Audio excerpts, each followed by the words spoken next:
Alhamdulillah nahmaduhu wa nasta'inuhu wa nastaghfiruhu wa nu'minu bihi wa natawakkalu alayhi wa na'udzu billahi min shururi anfusina wa min sayyiati a'malina. من يهد الله فهو المهتدي ومن يضلل فلن تجد له وليا مرشدا فنشهد أن لا إله إلا الله وحده لا شريك له ونشهد أن سيدنا وسندنا ونبينا محمدا صلى الله عليه وسلم الذي أرسله الله بالحق بشيرا ونذيرا وداعيا إلى الله بإذنه وسراجا منيرا.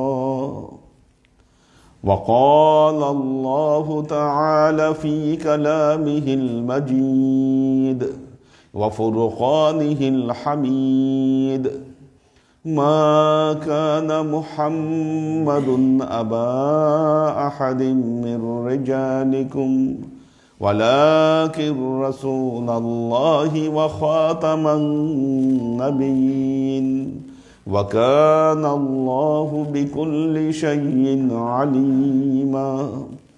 إن الله وملائكته يصلون على النبي يا أيها الذين آمنوا صلوا عليه وسلموا تسليما. صلى الله على محمد صلى الله عليه وسلم صلى الله على محمد صلى الله عليه وسلم صلى الله على محمد صلى الله عليه وسلم. আল্লাহর আশিক ও সালেক বৃন্দ, আজকে যে বিষয়টি জুমায় আলোচনা করেছি নতুন বিষয়। আশ-শিতাউ গানিমাতুন লিল আবিদিন ওয়ার রাবিউ লিল মুমিনিন। শীতকাল আল্লাহর আবেদ যারা, আল্লাহর ইবাদত বন্দেগীতে যারা লিপ্ত হন তাদের জন্য গনিমত স্বরূপ। গনিমত অর্থ যুদ্ধলব্ধ মাল, যুদ্ধলব্ধ সম্পদ, অর্থাৎ যেটা অতিরিক্ত উপরি পাওয়া যায় যেটা, সেটা হলো যুদ্ধলব্ধ সম্পদ। শীতকাল হচ্ছে উপরি পাওয়ার মতো মাস। দেখুন, একজন বান্দা আল্লাহর নৈকট্য যদি হাসিল করতে চান,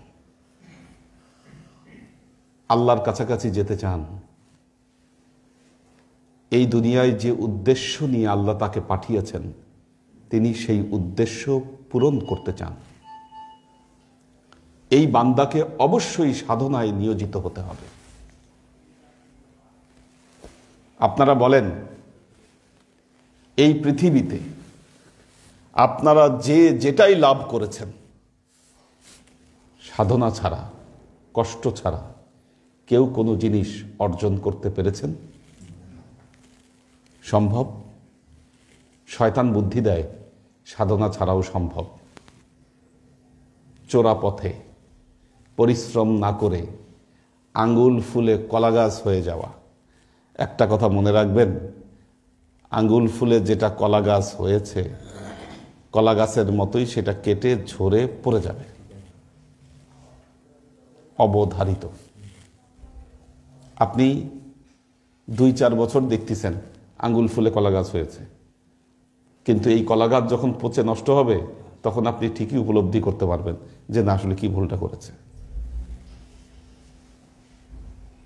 জীবনে কোনো কিছু অর্জন করতে গেলে অবশ্যই কষ্ট করতে হবে আপনাকে,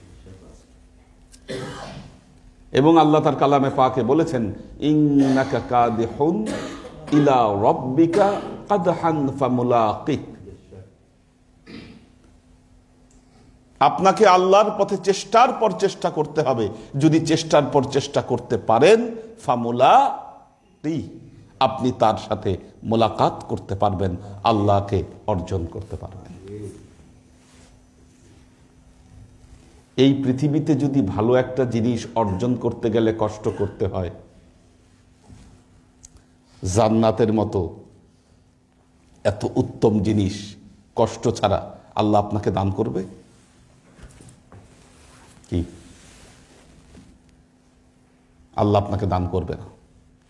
আমাদের সমস্যা হচ্ছে দিনে দিনে আমরা এই কষ্ট থেকে বেঁচে যাওয়ার চেষ্টা করি, বাইপাস খুঁজি। দেখবেন যে এখন ঢাকা থেকে টাঙ্গাইল যেতে আগে সারাদিন লেগে যেত, গাইবান্ধা যেতে তো একদিনে যাওয়া সম্ভব হতো না, অনেক সময় 2 দিনও লেগে যেত।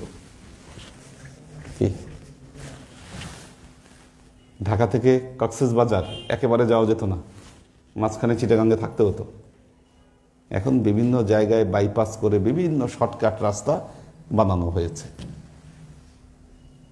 কিন্তু আল্লাহর নৈকট্য অর্জন এই শর্টকাট ওয়েতে আসলে সম্ভব নয়, কষ্ট করতে হবে।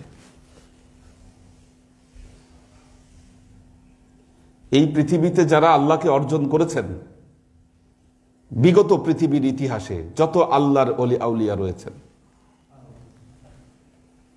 দেখুন আল্লাহর ওলিদের জীবন যদি পর্যালোচনা করেন, আল্লাহর ওলিদের জীবন যদি আপনি পর্যালোচনা করেন, আল্লাহ তাদেরকে এমন কি দিয়েছেন, শত সহস্র বছর পরেও মানুষ তাদেরকে সম্মান করছে, মানুষ তাদের নাম আদবের সাথে উচ্চারণ করছে।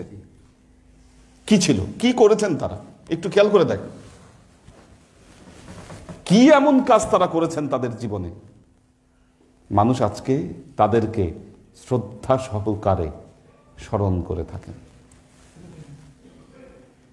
খাজা মঈনুদ্দিন চিশতি রহমতুল্লাহ আলাই, হযরত আব্দুল কাদের জিলানী রহমতুল্লাহ আলাই, হযরত শাহজালাল ইয়ামিনী রহমতুল্লাহ আলাই। কি আপনি XYZ, আপনি মরে গেলে কেউ আপনার কথা মনেও করে না, কি কেউ আপনার জন্য হাত তুলে দোয়াও করে না।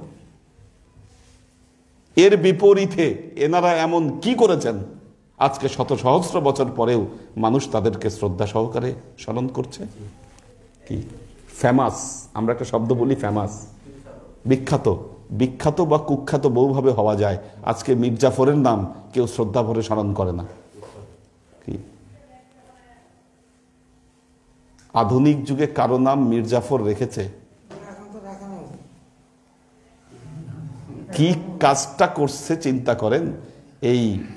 এই দেশে কেউ তার ছেলেপেলেদের নাম রাখে না মীর জাফর, কিন্তু মীর জাফর নামটা তো খুব ভালো নাম ছিল, মীর জাফর। হ্যাঁ, মীর জাফর আলী খান, কিন্তু এই যে মীর জাফর নাম রাখে না কেউ। ফেরাউন, কি ফেরাউন নাম দেখছেন কারো রাখতে? কারুন কেউ রাখে নাই। ইয়াজিদ, ইয়াজিদ নাম কেউ রাখে না, কিন্তু আজকে হাসান, আজকে হোসাইন, আজকে আলী, ওমর, ওসমান, কি সব নামগুলো মানুষ আজকে রাখছে, শ্রদ্ধা সহকারে তাদের নাম স্মরণ করছে। কেন, কি পার্থক্যটা চিন্তা করে দেখেন। আমাদের শহীদ ভাইয়ের একটু ঘুম লাগছে, তাকায় থাকেন, মন দিয়ে শোনেন।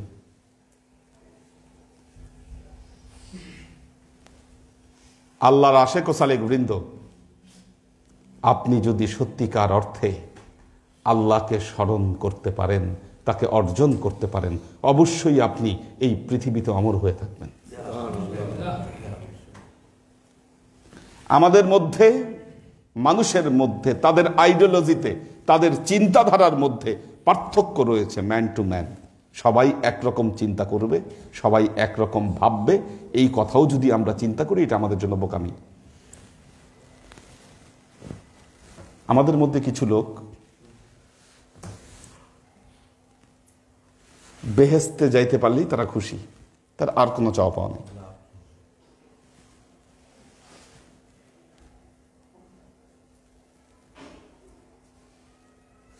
দ্বিতীয় শ্রেণীর লোক, তারা চিন্তা করে না বেহেশত পাইলেও হবে না, আমাকে আল্লাহকেও পাইতে হবে।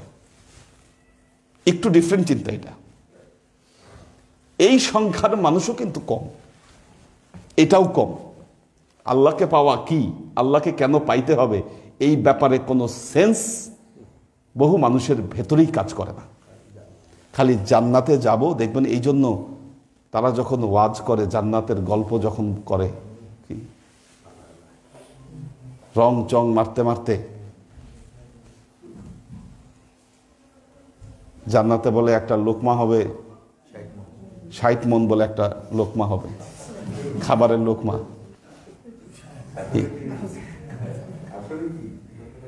কোত্থেকে পাইছে এগুলো বর্ণনা আল্লাহ আল্লাহ মালুম। হ্যাঁ হ্যাঁ হ্যাঁ হ্যাঁ হ্যাঁ।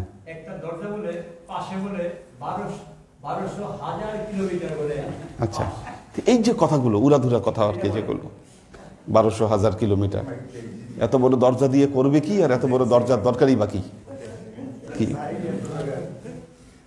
আর আপনি 60 মণ একটা লোকমা, এটা কেমন মুখ দিয়ে আপনি ঢুকাবেন?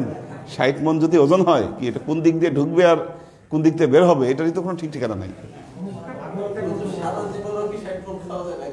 তো এই যে বিষয়গুলো, এই সমস্ত লোক হচ্ছে, এরা হচ্ছে জাগতিক নেশায় পাগল, নফসানিয়াত ছাড়া আর কোনো কিছু এদের মাথায় নাই, এর বাহিরে তারা চিন্তাও করতে পারে না।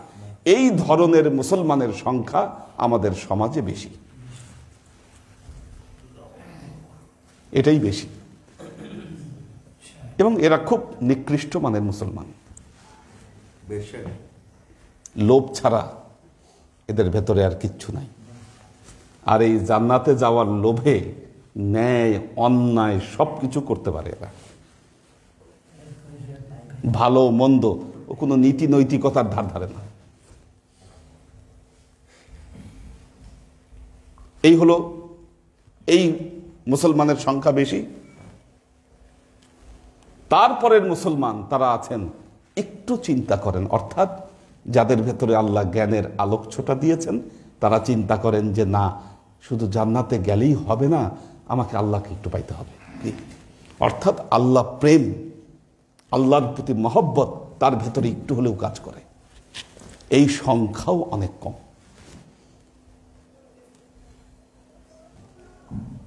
আপনারা জানেন আমাদের কবি নজরুল বলেছিলেন, যেদিন রোজ হাসরের বিচার দিনে তুমি হবে কাজী, আমি তোমায় দেখে 1000 বার দোজখ যেতে রাজি। আল্লাহ বলতেছেন, যেদিন রোজ হাসরের বিচার দিনে তুমি হবে কাজী, তুমি যখন বিচার করবা, আমি যদি তোমার দেখা পাই, আর দেখা পাওয়ার পর তুমি যদি আমাকে জাহান্নাম দাও, আমি এতেও রাজি, আমার দুঃখ নাই। আমার দরকার হলো তোমার মোলাকাত।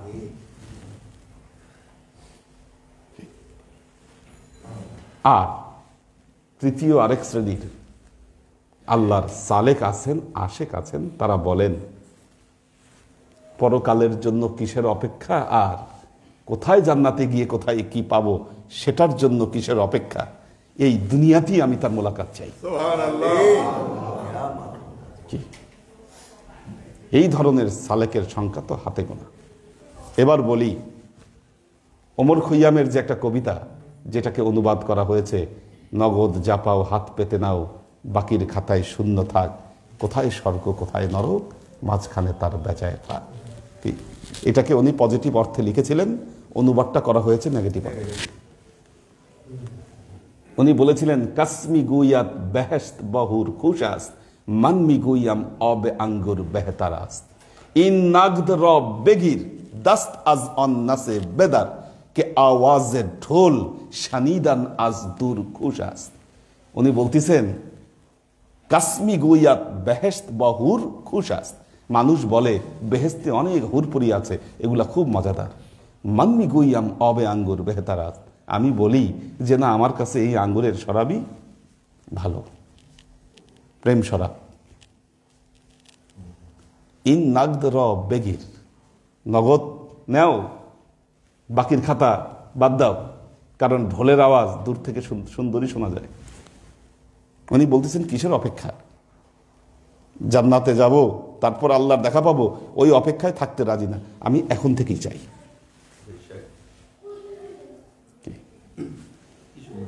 এই শ্রেণীর সালেক যারা, তারা এই দুনিয়াতি রিয়াজত এবং সাধনায় সার্বক্ষণিক লিপ্ত থাকেন।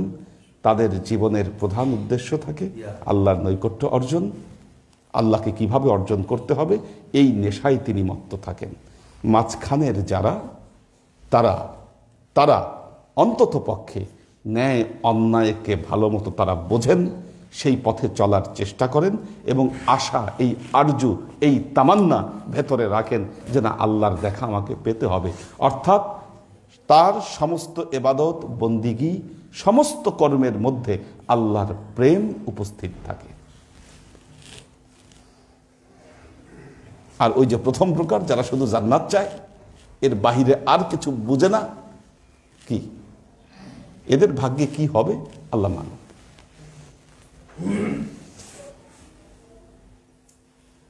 আল্লাহর আশেক ও সালেক বৃন্দ, কাজেই আপনি যদি আল্লাহ প্রেমিক হতে চান, আল্লাহর প্রেম আপনার মধ্যে রয়েছে, এই প্রমাণ আপনাকে দিতে হবে। আপনি যদি সিজনাল মুসলমান হয়ে যান, এক সিজনে আপনার ইবাদত বন্দেগীর এক চেহারা, শীত আসলে অজু করতে কষ্ট লাগে, এজন্য আপনি অজু করেন না। যখন যেই মসলা সুবিধা মনে হয়, যখন যেই মাসালা সুবিধা মনে হয়, আপনি তখন সেই মাসালা কাজে লাগান। খুঁজে খুঁজে দেখেন যে কোনটাই আসলে সুবিধা বেশি, কোনটা সহজ বেশি। আমাদের মধ্যে এমন মুসলমান আছেন যে এই মাসলাগুলা শর্টকাট কত মারা যায়, কত সুবিধা নেওয়া যায়।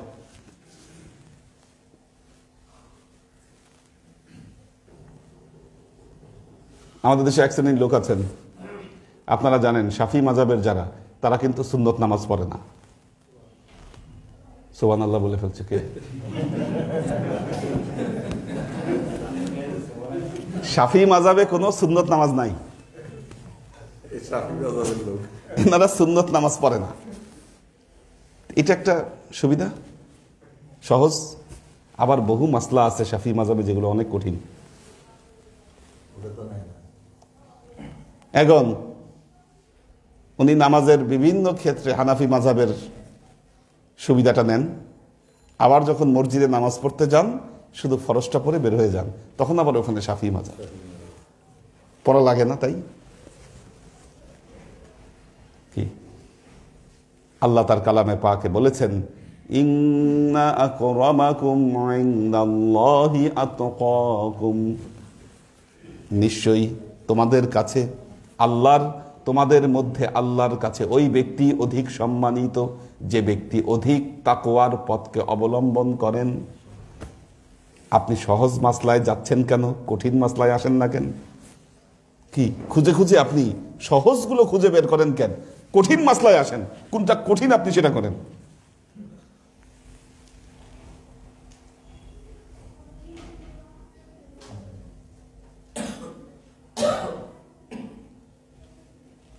দেখুন, শীতকাল এসেছে।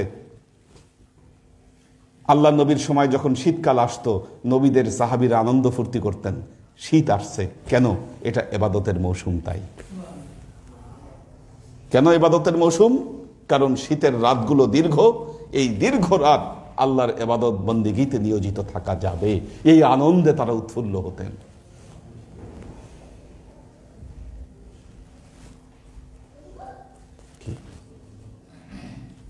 আল্লাহ নবীর সাহাবীরা, হযরত মাজ ইবনে জাবাল রাদিয়াল্লাহু তাআলা আনহু মৃত্যুর সময়, ইন্তেকালের সময় তিনি কাঁদতেছেন। সবাই জিজ্ঞাসা করলেন, আপনি কাঁদছেন কেন? মারা যাবেন এই দুঃখে আপনি কাঁদেন? উনি বললেন, না, আমি কাঁদি একটা কারণে। এই যে দীর্ঘ শীতের রাতগুলো আমি দুনিয়ায় থাকতে শীতের রাতে উঠে কষ্ট করে আমি অজু করতাম। এই রাতগুলো আল্লাহর ইবাদত বন্দেগীতে আমি নিয়োজিত থাকতাম। এইভাবে যে আমি ইবাদতের মর্যাদা আল্লাহর কাছ থেকে আদায় করে দিয়েছি, আমি যে ইবাদতের মজা আমি নিয়েছি মৃত্যুর পরে, ইন্তেকালের পরে, এই মজাগুলো তো আমি আর নিতে পারবো না। এই দুঃখে আমি কাঁদছি। কি ফিলিংস! সাহাবাদের যুগ দেখেন, আর আপনার এই যুগে এসে কিসের শীত, কিসের গ্রীষ্ম, কি আসে যায়। ঘুমান আপনি রাত 2টায়, শীতকালেও 2টায় ঘুমান, গ্রীষ্মকালেও আপনি 2টায় ঘুমান। এই 2টা পর্যন্ত কি করেন? আল্লাহর ইবাদত বন্দেগী করবেন? সেটা তো না, সারা রাত মোবাইল নিয়ে বসে আছেন। আল্লাহ কি দিল এক জিনিস, মোবাইল নিয়ে বসে আছেন। আর যখনই রাত 2টার সময় আপনি ঘুমাচ্ছেন, ফজরের নামাজ তো পড়ার কোনো প্রশ্নই নেই, প্রশ্নই আসে না।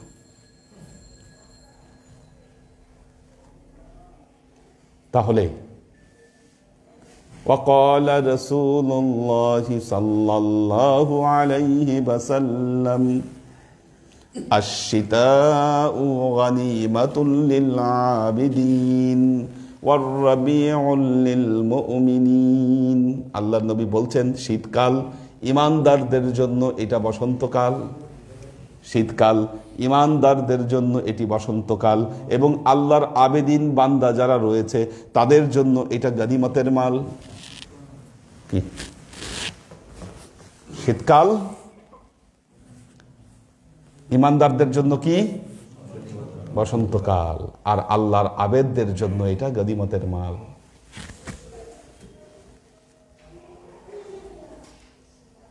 শীতকাল আসার পর এটাকে গনিমতকে মনে করছেন, আর এটাকে বসন্তকালকে মনে করছেন, না আপনি আরো ইবাদত বন্দেগী থেকে পালিয়ে বেরিয়েছেন? হিসাব করুন কোনটা করেছেন আপনি।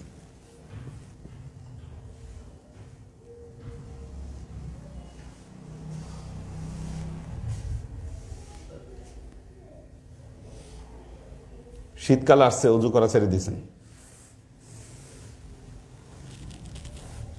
তায়াম্মুম। জোয়ান মানুষ,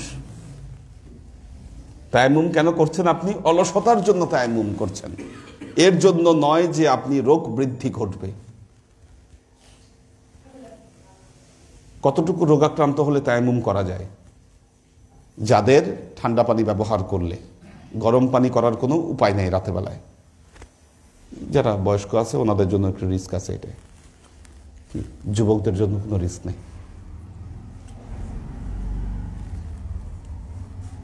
ফজরের সময় ল্যাপের ভেতর থেকে বের হতে পারছেন না, ফজরের সময় ল্যাপের ভেতর থেকে বের হতে পারছেন না আপনি কেন? শীত লাগে আপনার। এই যে যদি বের হই, এই শীতের মধ্যে কি আরাম, এই কম্বলের মধ্যে, কি ল্যাপের মধ্যে।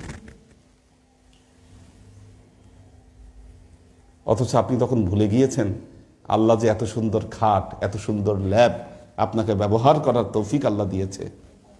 বহু মানুষ আছে এই তৌফিকই নেই তাদের, তারা হয়তো ইবাদত বন্দেগী করছে। আপনার সৌভাগ্য হচ্ছে না এই ল্যাপের ভেতর থেকে বের হয়ে আপনি ইবাদত বন্দেগীতে নিয়োজিত হবেন। কোথায় আছেন আপনি?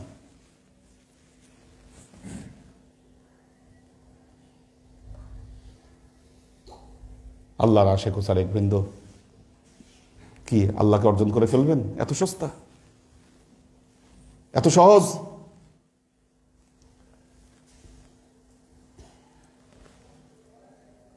একদিন আল্লাহ নবী বললেন, হাল আদুল্লুকুম আলা গানিমাতিন বারিদাতিন, আমি কি তোমাদেরকে শীতল গনিমত সম্পর্কে বলবো না? সাহাবেরা বললেন, নাম ইয়া রাসূলুল্লাহ, ইয়া রাসূলুল্লাহ, হ্যাঁ নাম, আপনি বলুন আমাদেরকে। আল্লাহ নবী বললেন, আসসিয়ামু ফিশ শিতা, শীতকালের রোজা এটা হচ্ছে শীতল গনিমত। যারা নফল রোজা রাখেন, কি যারা নফল রোজা রাখেন, মনে রাখবেন নফল রোজার জন্য মক্ষম সময় হচ্ছে শীতকাল। আল্লাহ নবীর কথা দ্বারা বোঝা গেল। মেয়েদের অনেকের ভাঙতি রোজা থাকে, এই ভাঙতি রোজাগুলো রাখার জন্য শীতকাল হলো উত্তম সময়। এটা এই জন্য নয় যে দিন ছোট আপনি সুযোগ নেবেন, বিষয়টা কিন্তু তা নয়। এটা আল্লাহর নবীর কথার কারণে বলেছেন যে আসিয়ামু ফি শীতা হিয়া গানিমাতুন বারিদাতুন।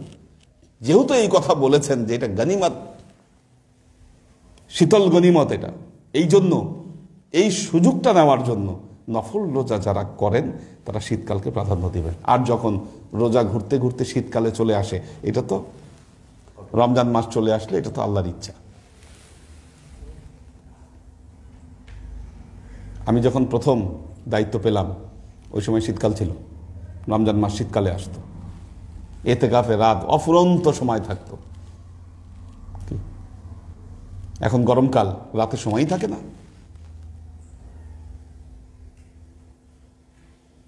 কাজী আল্লাহর আশেক ও সালেক বৃন্দ জীবনে যত কিছুর পিছে দৌড়াচ্ছেন, বহুত কিছুর পেছনে দৌড়াচ্ছেন, দেখা যাচ্ছে কি এত কিছুর পেছনে দৌড়ে আপনি আসলে ব্যর্থই হচ্ছেন। দিন শেষে আপনি ব্যর্থ।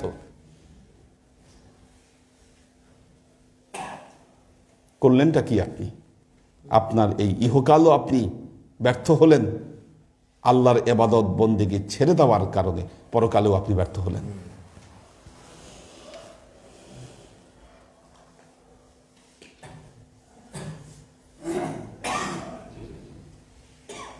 আল্লাহর আশেক ও সালেক বৃন্দ, ইবাদতের জন্য মোক্ষম সময় হচ্ছে যৌবন বয়স। আল্লাহ কাল কিয়ামতের ময়দানে আপনার যৌবন সম্পর্কে আল্লাহ প্রশ্ন করবে, এই যৌবনকে কোন পথে তুমি ব্যবহার করেছো।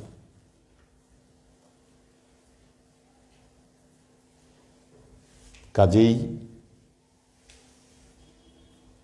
আমাদের দেশের চিত্র ভিন্ন। মালয়েশিয়ায়, ইন্দোনেশিয়ায় মুসলমানেরা হজ না করলে বিয়ে হয় না, তাদের বিয়ে হয় না। আমাদের দেশের চিত্র হলো বুড়া বয়স ছাড়া হজে যায় না,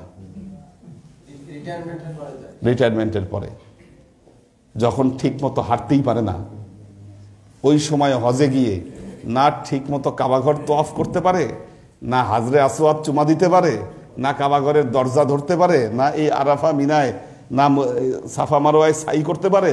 দেখা যায় যে শেষ পর্যন্ত হুইল চেয়ারে বসে তারে ঠেলে ঠেলে নিয়ে হজ করাইতে হয়,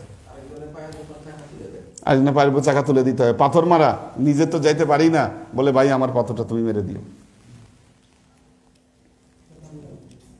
আপনারা যারা হজে গিয়েছেন কি পরিশ্রম দরকার হয় হজের, এটা আপনারা জানেন খুব ভালো মতো, কি পরিশ্রমের কাজ, মারাত্মক।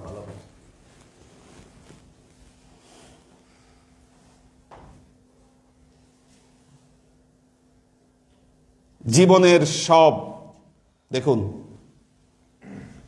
কতটা ম্যাটেরিয়ালিস্টিক হলে আমাদের চিন্তা এইভাবে কাজ করে, আগে বুড়া হই তারপর ঠিক হব। নাউজুবিল্লাহ। আপনি তো আপনার জাহান্নামের পথ আগে থেকেই তৈরি করে রাখছেন, কূপ তো আগে থেকেই করে রাখছেন আপনি। আগে বুড়া হই, আরে এখনো বয়স কত কিছু বাকি, জীবনের কত স্বাদ আহ্লাদ বাকি রয়ে গেছে, কত বড় সমস্যা নিয়তের মধ্যে। জীবনে কত স্বাদ আহ্লাদ বাকি আছে, যেই স্বাদ আহ্লাদ গুলো বাকি রেখে দিয়েছেন কোনোটা কিন্তু ভালো কাজের স্বাদ আহ্লাদ না, সব খারাপ কাজের স্বাদ আহ্লাদ। শয়তান কিভাবে আপনার উপর সাওয়ার হয়েছে আপনি চিন্তা করে দেখেন। অথচ এই বয়সে ইবাদত করলে আপনি যতটুকু আগাতে পারতেন। ক্লাস 5-6-এ ঠিক মতো পড়ালেখা না করে যারা উপরের দিকে উঠে যান, আর এই যে একটা বেসিকের গ্যাপ থাকে, তখন কি অবস্থাটা হয় তাদেরকে দেখলে দুঃখ লাগে। পারে না কিছুই, কিচ্ছু পারে না। তখন স্যাররা কি করে, বুঝে যে না এটা তো গবেট আসছে, কি ওই শুরুতেই ক্লাসিফাইড করে ফেলে যে না এগুলো দিয়ে তো আসলে কাজ হবে না, এটা কোনো মতে এটাকে টাইনে বের করতে হবে, আর কি বের করতে পারলেই বাঁচি, কোনো মতে একটা রেজাল্ট নিয়ে বের হয়ে যায়। আপনি আপনার জীবনকে ওই জায়গায় এখন থেকেই ফেলে দিয়ে রাখছেন। কি গবেট যখন বুড়া হবে, কি আল্লাহ তো লিস্ট করেই রাখছে যে আপনি একটা গবেট, কি কারণ নিচ থেকে তো দেখে আসছে আপনি কি করছেন।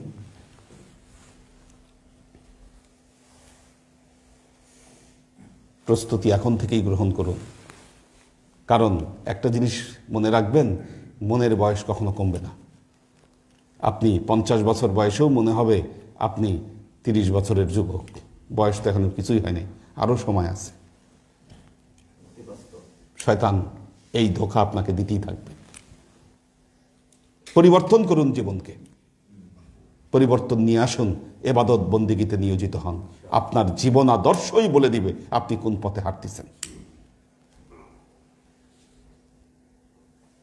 আপনি কি নরকের কীট হয়ে থাকতে চান, নরকের কীট হয়ে বাঁচতে চান, না আপনি অবিনশ্বর জীবন চান? এটা আপনাকে ঠিক করতে হবে এই মুহূর্ত থেকে,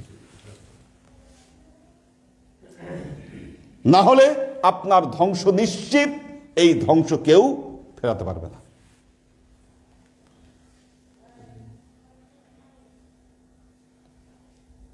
আল্লাহ আমাদেরকে তৌফিক দান করুন।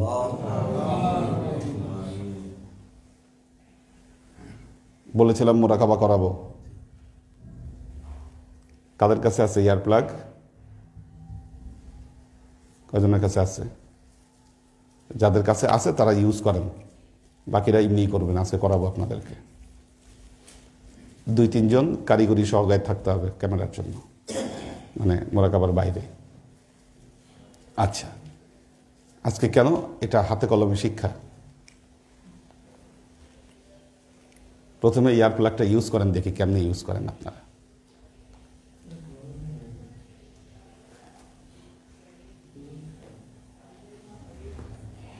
ঢুকাই দেন একদম যদ্দূর পারেন, ভয় নাই। এটা কানের মধ্যে ঢুকবে না, ঢুকবে না কানের মধ্যে। ঢুকাই দেন একেবারে, যদ্দূর ঢুকে ঢুকাই দেন। আপনি শুনেন, আগে মোড়ান। মোড়াইছেন ঠিক মতো? কেমনে ঢুকাইছেন? ঢুকাইছেন? হ্যাঁ, আপনারটা একদম ভেতরেই আছে। আরো ভালো মতো মোড়ান, একেবারে সুন্দর মতো মোড়ান, সুন্দর মতো মোড়াই দেন। যতদূর পারেন ভেতরে ঢুকাই দেন। হ্যাঁ, একেবারে কানের পুরা ভেতরে ঢুকাই দেন একদম।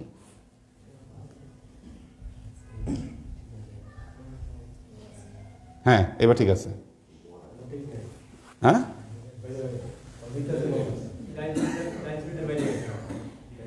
না এই সাইডটা ঠিক আছে, এই সাইডটা ঠিক আছে। একটু বাইরে হবে, সমস্যা নেই, এতটুকু থাকলে যথেষ্ট। 1 মিনিট সময় দেন, 1 মিনিট সময় দেন। আচ্ছা, তাহলে ইয়ার প্লাগ কার কার আছে? আমাদের মহিউদ্দিন ভাইয়ের আছে, ওনার আছে। আর কার বললেন দিদিকে? সমস্যা নেই, আনুল ভাইয়ের আছে। আপনি একটু বসেন, যারা যেভাবে ইজি ফিল করেন একটু বসেন, দেখি কে কেমনে ইজি ফিল করেন। আপনাদের বসাটা ঠিক আছে কিনা দেখি। একটু জায়গা নিয়ে ছড়াই ছিটায় বসেন, কারো গায়ের সাথে যেন কারো গা টাচ না লাগে। আসলে আমাদের কার্পেট আরো লাগবে, কার্পেট মসজিদেও লাগবে। মসজিদেও তো কার্পেট অনেকখানি ফাঁকা থাকে, লোকেরা এসে বসতে পারে না। তো দেখেন, এত কিছুর পরে কিন্তু আমাদের জায়গা সংক্ষিপ্তই। বসছেন সবাই? বসা হয় নাই কার? পিঠ সোজা থাকবে, আপনার বসা হয় নাই একদম। হ্যাঁ, কিন্তু আপনি কেমন যেন একটু হেলে আছেন মনে হচ্ছে। মেরুদণ্ড একদম সোজা করেন তো, কোমর থেকে সোজা করেন। হ্যাঁ, এইবার ঠিক আছে। হ্যাঁ, ঠিক আছে, ঠিক আছে। ঠিক আছে। আচ্ছা, চোখ বন্ধ করেন, মাস্ক খুলো। মাস্কটা খুলে নেন, নাহলে হবে না। মাস্ক ছাড়া হবে না।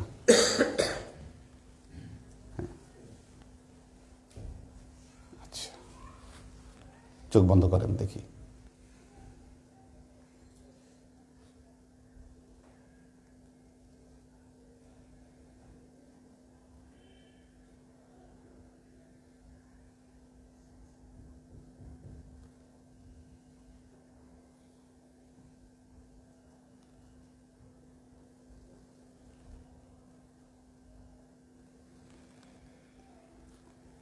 দম নেন, নাক দিয়ে আস্তে আস্তে দম নেন, মুখ দিয়ে দম ছাড়েন।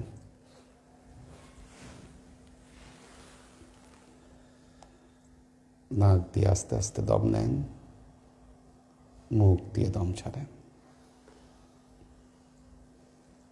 ধীরে ধীরে দম নেন, খুব আস্তে আস্তে দম নেন, মুখ দিয়ে দম ছাড়েন।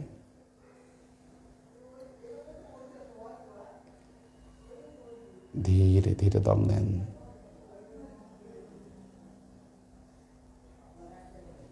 ধীরে ধীরে দম ছাড়েন। ধীরে ধীরে দম নেন, ধীরে ধীরে দম ছাড়েন। দম স্বাভাবিক করে ফেলেন।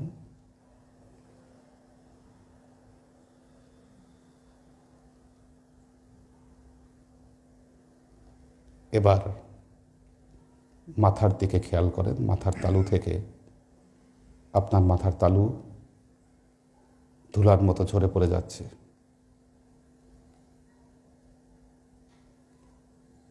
শুধু ইনলাইটেড ফর্ম বের হয়ে আসছে, আলোয় পরিণত হচ্ছেন আপনি।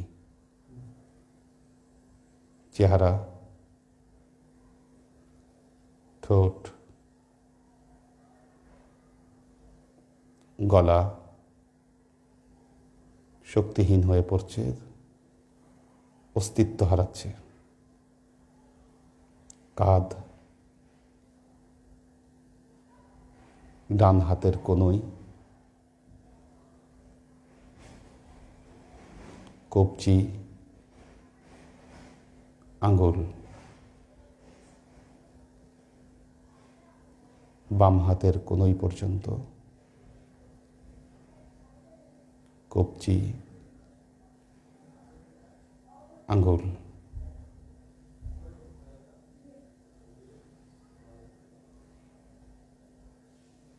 বুক, পিঠ,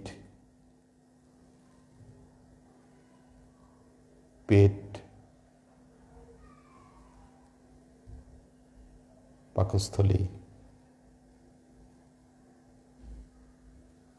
কোমর,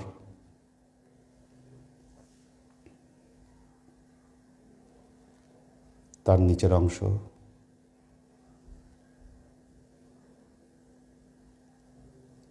পা, হাঁটু,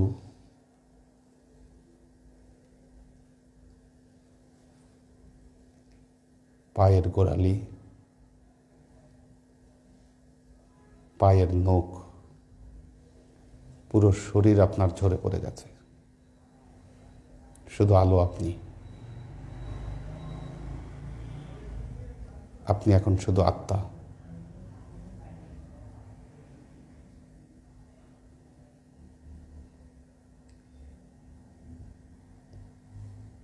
এবার নাক দিয়ে দম নিয়ে নাক দিয়ে ছাড়ুন আর গুনতে থাকুন। দমের দিকে খুব ভালো মতো খেয়াল করুন। নাক দিয়ে দম নিন, নাক দিয়ে দম ছাড়ুন। 10, 9, নিজেরাই কাউন্ট করুন মনে মনে 1 পর্যন্ত।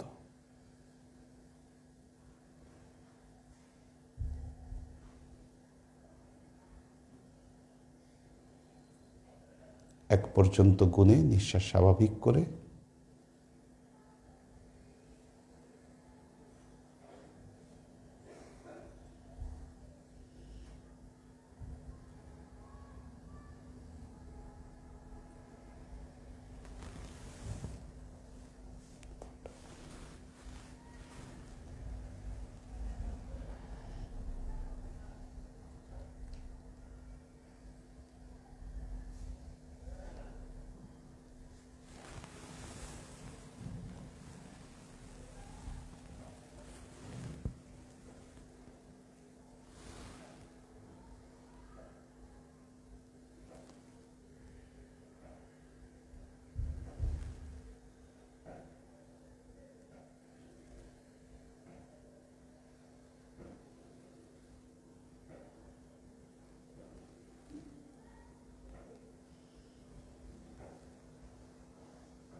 সবাই স্বাভাবিক হন।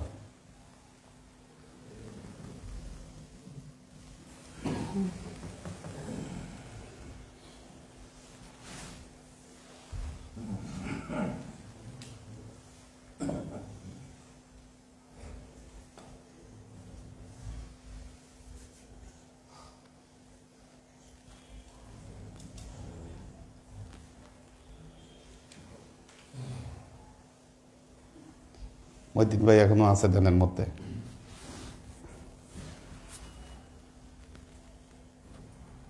আচ্ছা, ওনাকে একটু ইয়া করে দেন, জাস্ট টাচ করে একটু উঠাই দেন ওনাকে।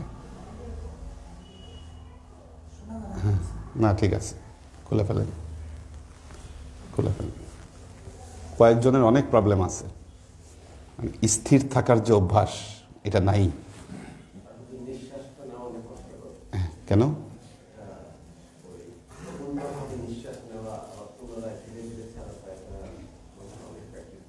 আচ্ছা, প্র্যাকটিসটা একটু দরকার। এটা আপনি বুকে নিলে হবে না। আপনি নিঃশ্বাস বুকে নিচ্ছেন, নিঃশ্বাস নিতে হবে নাভিতে, পেটে। আপনি বুকে নিলে হবে না। প্র্যাকটিস এই জন্য প্রবলেমগুলো সলভ করা। যেমন আমাদের বাপ্পিকে পা চেঞ্জ করতে হয়েছে কেন? যে জিন্সের প্যান্ট পরছে, এখানে পা চেঞ্জ না করে কোনো উপায় নেই। ঠিক আছে, এটা না করলে উপায় নেই।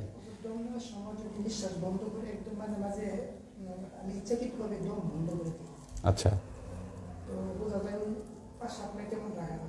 না না না, এটা দরকার নাই। আপনি স্বাভাবিক নিঃশ্বাস বন্ধ করে নিলে আবার পরে সমস্যা হবে। স্বাভাবিকভাবে, যেটাতে আপনি আরাম ফিল করেন সেইভাবে। ঠিক আছে, ব্যারাম ফিল করা যাবে না, এটা ঠিক রাখতে হবে। ওয়ালাইকুম সালাম। তো হ্যাঁ, ওইটা ঠিক আছে, পারফেক্ট। হ্যাঁ, ওইটাই করতে হবে। কয়েকজনের বেশ ভালো অবস্থায় গিয়েছে, ঘোর কাটতে সময় লাগছে যাদের, মানে ওঠার পর একটা মনে হচ্ছে একটা ঘোরের মধ্যে আছেন না, এটা ইটস বেটার। তার মানে আপনার তো কোনো কিছু নাই, যদি বন্ধ থাকতেন তাহলে। আর ইয়ার প্লাগ কে কে ইউজ করছেন? মহিউদ্দিন ভাই আর আপনি, আর কেউ না? কে? আব্দুল ভাই। আপনারা কিছু শুনছেন কিনা? আচ্ছা, শুনছেন কিনা কোনো আওয়াজ, কোনো ঝিঝি শব্দ? আচ্ছা, ঠিক আছে। আচ্ছা, যাই শোনা যায় শুনতে থাকেন। ভেতরে আওয়াজ শুনতেছেন, ওখানেই কান দেন। যত শুনবেন তত গভীরে চলে যাবেন, যত শুনতে থাকবেন তত ভেতরে চলে যাবেন। যে আওয়াজগুলো হচ্ছে খেয়াল করতে থাকেন, শুনতে থাকেন। প্রথমেই যেটা হবে, ঝিঝি পোকা যেভাবে ডাকে, গ্রামে গেলে দেখবেন যে রাতে বেলায় একটা আওয়াজ শোনা যায়, এ ধরনের আওয়াজ আপনার ভেতরে আসবে। দ্বিতীয় স্টেপে গিয়ে আপনার শরীর হয়তো একটু ভাইব্রেট করবে, ভাইব্রেশন আসবে শরীরে। হ্যাঁ, আসুক, ভাইব্রেশন আসলে আসুক। হ্যাঁ, আসুক, ভাইব্রেশন আসলে আসুক। হ্যাঁ, যখন ভাইব্রেশন আসবে তখন হয়তো দেখবেন আপনি আরও ভিন্ন কিছু আওয়াজ আপনি শুনতে পাচ্ছেন। হ্যাঁ, যত শুনবেন দেখবেন আস্তে আস্তে তত ভিজুয়ালাইজ হবে আপনার ভেতরে। কি টিভিতে যেমন আলো ফুটে উঠে, কি চোখের মধ্যে আলো ফুটে উঠবে। দৃষ্টি থাকবে আপনার সোজা, না দৃষ্টি উপরের দিকে নিবেন, না দৃষ্টি নিচের দিকে। তাহলে কি হবে? কপাল ব্যথা করবে আপনার। কেউ আছে, ধরেন একটা লাইট দেখতেছেন বা একটা টানেলের মধ্যে ঢুকতে যাচ্ছেন, কি দেখতেছি খুব খেয়াল করে আপনি দেখার চেষ্টা করতেছেন, দরকার নাই। যা আসবে অটো আসবে আপনার কাছে, এটা আপনাকে জোর করে কিছু দেখতে হবে না। আর কোনো কিছু দেখলেই আপনি যে ওইটা নিয়ে চিন্তা করবেন, হ্যাঁ কি দেখলাম, এটা কেমন, কি, কোনো দরকার নেই। চিন্তা বন্ধ, আপনি শুধু অভিজ্ঞতা অর্জন করুন।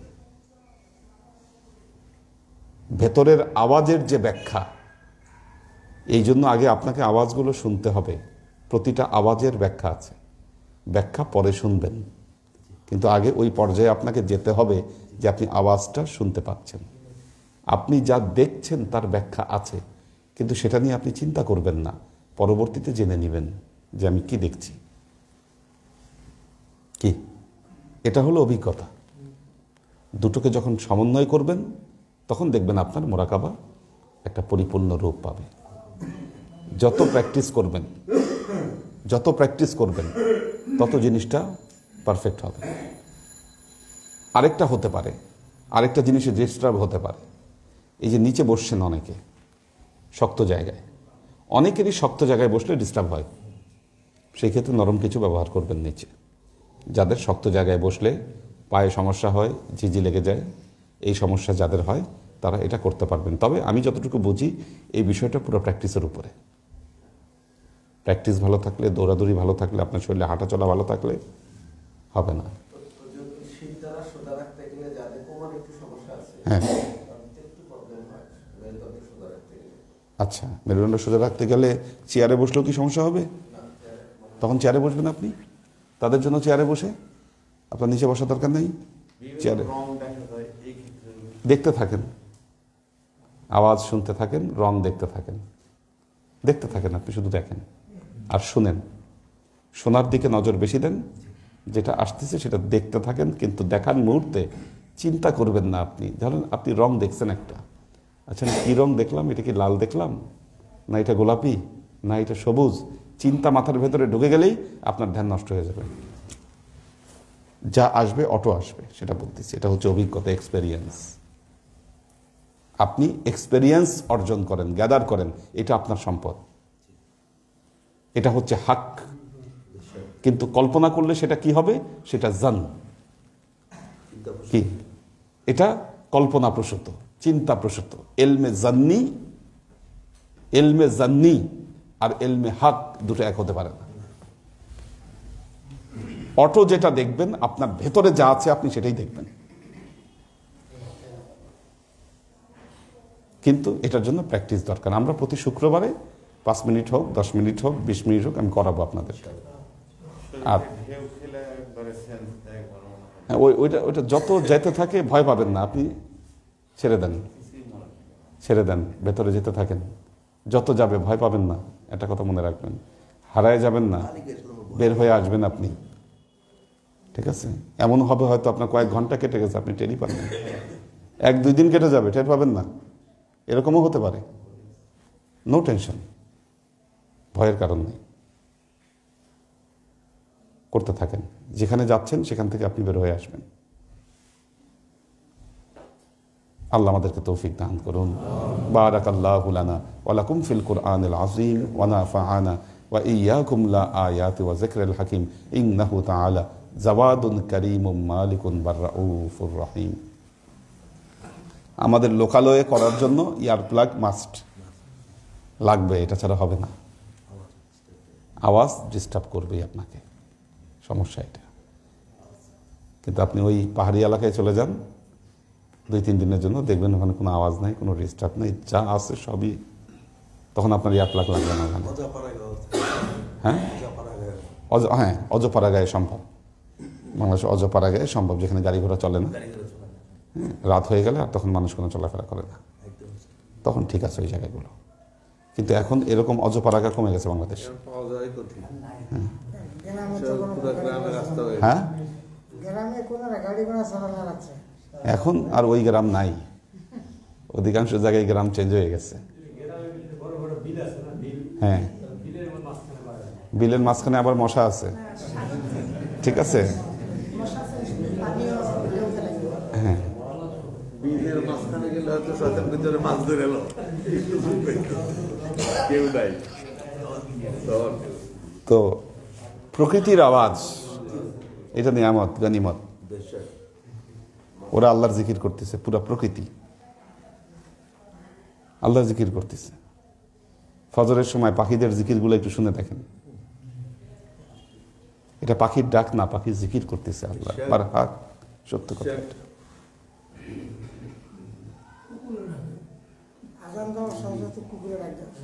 কোনটা? হ্যাঁ, সেটা আলাদা ব্যাখ্যা আছে, কুকুর কেন ডাকে। শয়তান দৌড়ায় আজানের সময়, হুটাহুটি শুরু করে দেয় শয়তান। শয়তান তো রাজত্ব কায়েম করছে তো, কিন্তু আজান যখন দেয় তো মাথা খারাপ হয়ে যায়। তো ওরা যে হুড়াহুড়ি শুরু করে দেয়, এটা তো কুকুর দেখে। আর ঢাকা শহর এমন এক জায়গায় 1-2টা মসজিদ না তো, আল্লাহ তো আল্লাহ তো টিকায় রাখছে এই পর্যন্ত এই কারণে।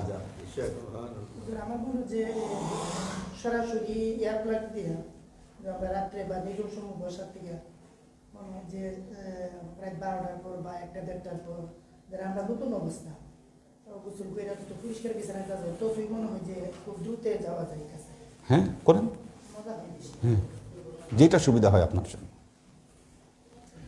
যেইভাবে সুবিধা হয়। এটা একটা আলাদা পার্ট, এটা একটা আলাদা সাইড,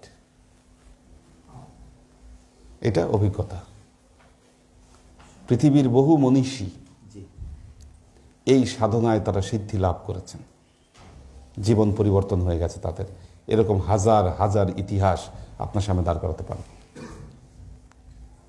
আপনাদেরকে শুধু প্র্যাকটিক্যাল এখন শেখাচ্ছি, কারণ প্র্যাকটিসের পর আপনাকে আরও কিছু থিওরি জানতে হবে, যেটা প্র্যাকটিসের আগে জানা যাবে না। তাহলে কি হবে, আপনি প্র্যাকটিস করার আগে ওইটা নিয়ে চিন্তা করবেন, আর মাথার মধ্যে যখন চিন্তাটা ঢুকে যাবে আপনি ভাবেন আপনার। এই জন্য এখানে আরও কিছু থিওরি আছে, কিন্তু সেটা আপনার অভিজ্ঞতার উপরে সেই থিওরিগুলোকে শেয়ার করতে হবে। হ্যাঁ হ্যাঁ ঠিক আছে, হতেই পারে আওয়াজ, হ্যাঁ হতেই পারে।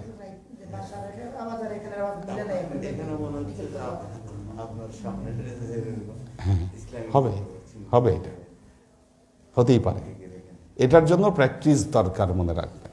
এটা তো ক্ষমা করবেন যে মনে হইতো যে পবিত্রতার জন্য বিপদে আমরা আছি। এখানে তো আমরা গ্রামে বাসার ভিতরে 5-7 জন সদস্য, আমরা এখানে তো মাশাআল্লাহ অনেক সদস্য, আমরা সবাই নিঃশ্বাস শ্বাস নিতেছি। তো ওইখানে 5 জনের ভিতরে যে সমস্যাটা হচ্ছে এর চেয়ে অনেক হাজার গুণ ঊর্ধ্বে তো যাবে। হ্যাঁ, বিষয় হচ্ছে আমাদের আশেপাশে ধূলিকণার সাথে কত অশরীয় জিনিস এখানে যে মিলে আছে। আপনি যখন এই ধ্যান যখন আপনার পারফেক্ট হবে, আপনার অতীন্দ্রিয় শক্তি যখন জাগ্রত হবে, আপনি অনেক কিছু অনুভব করতে পারবেন। কোথায় কোন জায়গাটা খারাপ, কোন জায়গাটা ভালো, কোন জায়গায় শয়তানের উপস্থিতি, কোন জায়গায় নাই, এই জিনিসগুলো আপনি এহসাস করতে পারবেন। সিক্স সেন্স যেটাকে বলে, এটা একদিনে হয় না, মানুষের ভেতরে এটাকে জাগ্রত করে নিতে হয়। তো সেই জন্য জায়গা ভেদে মানুষ পার্থক্য বুঝতে পারে। এই যে বাইতুল্লাহ, এক জায়গা থেকে আরেক জায়গার মর্যাদা আল্লাহ বৃদ্ধি করে দিয়েছেন, এমনি তো না, অবস্থা ভেদে আল্লাহ এটাকে বৃদ্ধি করেছেন। প্রথম দর্শনে যে হালত হুজুর, হ্যাঁ হায় হায়, প্রথম হজেরও অ্যাকশন আলাদা। আল্লাহ আমাদের সবাইকে তৌফিক দান করুন।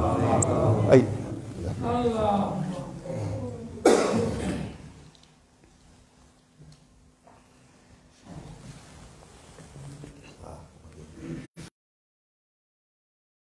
ঠিক আছে, আসছে।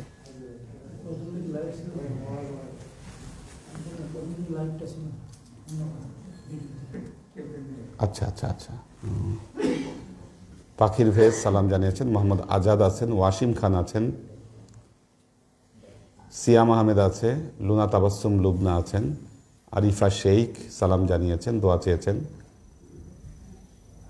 মোহাম্মদ আজাদ সালাম জানিয়েছেন, কবির হোসেন সালাম জানিয়েছেন, মাহফুজুল হক উজ্জ্বল, নুসরাত রুনা, নূর হোসেন খোকন, আমাদের আলী আকবর ভাই আছেন, সালাম জানিয়েছেন, দোয়া চেয়েছেন। মোহাম্মদ আজাদ সবাইকে সালাম জানিয়েছেন, নুসরাত রুনা সালাম জানিয়েছেন,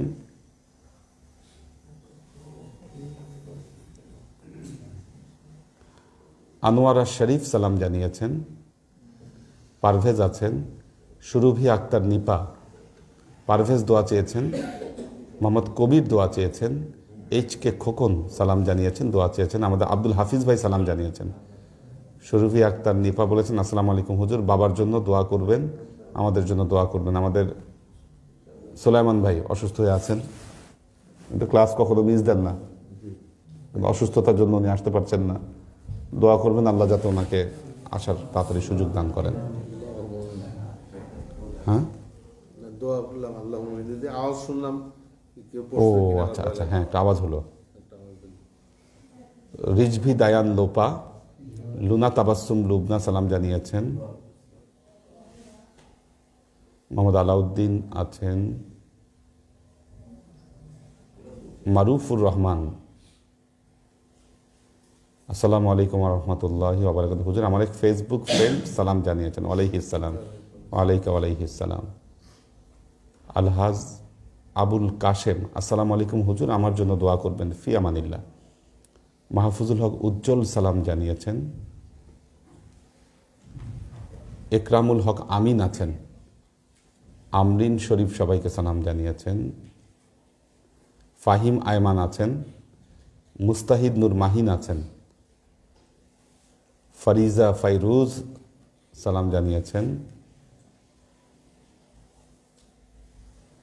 মনিরুজ্জামান মনির আছেন।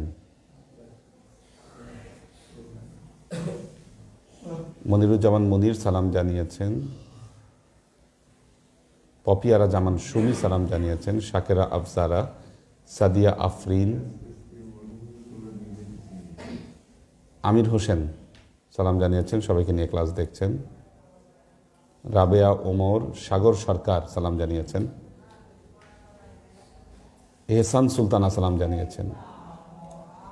আমরিন আফরিন, আসসালামু আলাইকুম হুজুর, আমার আব্বু নাজির হোসেন আপনার মুরিদ ছিলেন। ও আচ্ছা আচ্ছা, আমরিন আফরিন মুরিদ ছিল। আমার আব্বু ও আমাদের জন্য দোয়া করবেন। জি, আমরা সবসময় দোয়া করি ওনাদের জন্য, আমরা প্রতি ক্লাসেই দোয়া করি।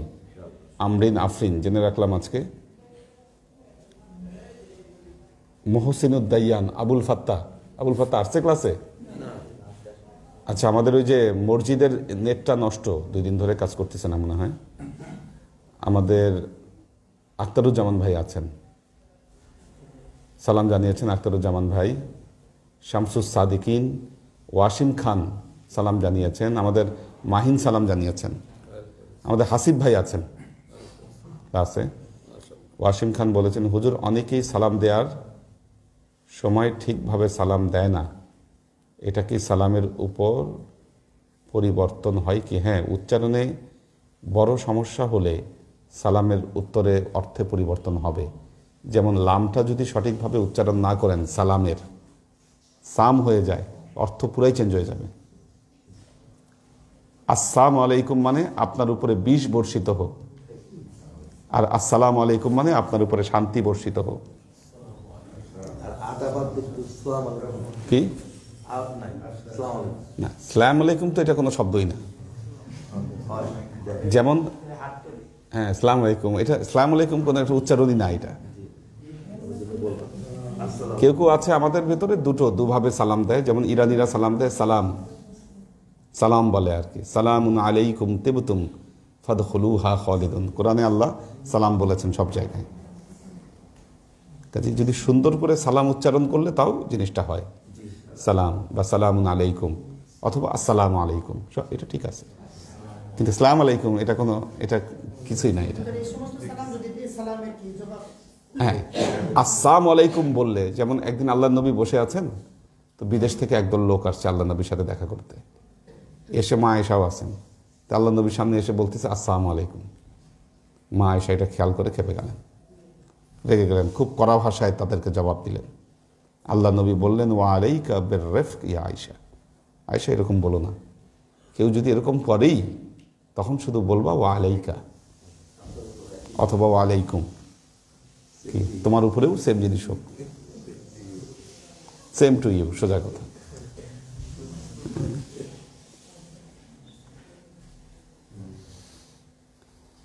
মোহাম্মদ শামসুস সাদিকিন, আল্লাহ সবাইকে কবুল করুন। আল্লাহুম্মা আমিন। আল্লাহুম্মা সাল্লি আলা মুহাম্মাদিন ওয়া আলা আলি মুহাম্মাদিন কামা সাল্লাইতা আলা ইব্রাহিম ওয়া আলা আলি ইব্রাহিম ইন্নাকা হামিদুম মাজিদ। আল্লাহুম্মা বারিক আলা মুহাম্মাদিন ওয়া আলা আলি মুহাম্মাদিন কামা বারাকতা আলা ইব্রাহিম ওয়া আলা আলি ইব্রাহিম ইন্নাকা হামিদুম। ربنا ظلمنا أنفسنا وإن لم تغفر لنا وترحمنا لنكونن من الخاسرين. ربنا آتنا في الدنيا حسنة وفي الآخرة حسنة وقنا عذاب النار. ربنا لا تزغ قلوبنا بعد إذ هديتنا وهب لنا من لدنك رحمة إنك أنت الوهاب. اللهم إنك عفو তুহিব্বুল আফওয়া ফাআফু আন্নি ইয়া গফুরুর রহিমুল ওয়াদুদ আল্লাহুম্মা নাওবির কুলুবানা বিনূরিল ঈমান ওয়া নাওবির কুলুবানা বিনূরিল ইসলাম ওয়া নাওবির কুলুবানা বিনূরিল ইহসান ওয়া যায়্যিন আখলাকানা বিনূরি মুহাম্মাদিন সাল্লাল্লাহু আলাইহি ওয়াসাল্লাম আল্লাহুম্মা ইন্না নাসআলুকা রাহমাতিকা ফি কুল্লি দারজাতিন ফালাহিন ফি কুল্লি আমরিন ওয়া নাউযু বিকা মিনাশ শিরকি ওয়াশ শাক্কি ওয়ান নিফাকি ওয়াল বিদআতি ওয়া মিন কুল্লি ওয়াসওয়াসাতিশ শাইতান ইয়া আল্লাহ ইয়া রহমান ইয়া মালিক আমরা এতক্ষণ তোমার দরবারে যে সমস্ত আমলকে উপস্থাপন করলাম ত্রুটিমুক্তভাবে এই আমলগুলোকে তুমি কবুল করে নাও। এই আমলের যাজা আমাদের প্রিয় নবী হযরত মুহাম্মদ মুস্তাফা সাল্লাল্লাহু আলাইহি ওয়াসাল্লামের কাছে পৌঁছে দাও। আল্লাহ আমাদের নবীর পরিবারবর্গের কাছে তুমি এর যাজাকে পৌঁছে দাও। আমাদের নবীর সাহাবায়ে কেরামের কাছে তুমি এর যাজাকে পৌঁছে দাও। এই দুনিয়ার সমস্ত আম্বিয়ায়ে কেরাম, সাহাবায়ে কেরাম, তাবাঈন, তাবে-তাবেঈন, ওয়ালি আউলিয়া, গাউস, কুতুব, আমাদের মা বাবা, ভাই বোন, আত্মীয় স্বজন, এই দরবার থেকে যত পীর ভাই বোন চলে গেছে সবার রূহে আল্লাহ তুমি এর চাচাকে পৌঁছে দাও। তুমি তোমার হাবিবের ওসিলায় আমাদের সবাইকে কবুল ও ক্ষমা করে দাও। আমাদের জীবন থেকে সমস্ত অভাব, অভিযোগ, বালা, মুসিবত, দুঃখ, কষ্ট, রোগ শোককে দূরীভূত করে দিয়ে দৃঢ় হস্তে তোমার দ্বীনের খেদমতের তৌফিক তুমি আমাদেরকে দান করো। আজীবন যেন তোমার হেদায়েতের পথে প্রতিষ্ঠিত থাকতে পারি সে তৌফিক তুমি আমাদেরকে দান করো। সুবহান রাব্বিকা রাব্বিল ইজ্জাতি আম্মা ইয়াসিফুন সালামুন আলাল মুরসালিন ওয়ালহামদুলিল্লাহি রাব্বিল আলামিন ওয়াজআল আখিরু কালিমাতিনা ইনদাল মাউত লা ইলাহা ইল্লাল্লাহ মুহাম্মাদুর রাসূলুল্লাহ সাল্লাল্লাহু আলাইহি ওয়াসাল্লাম।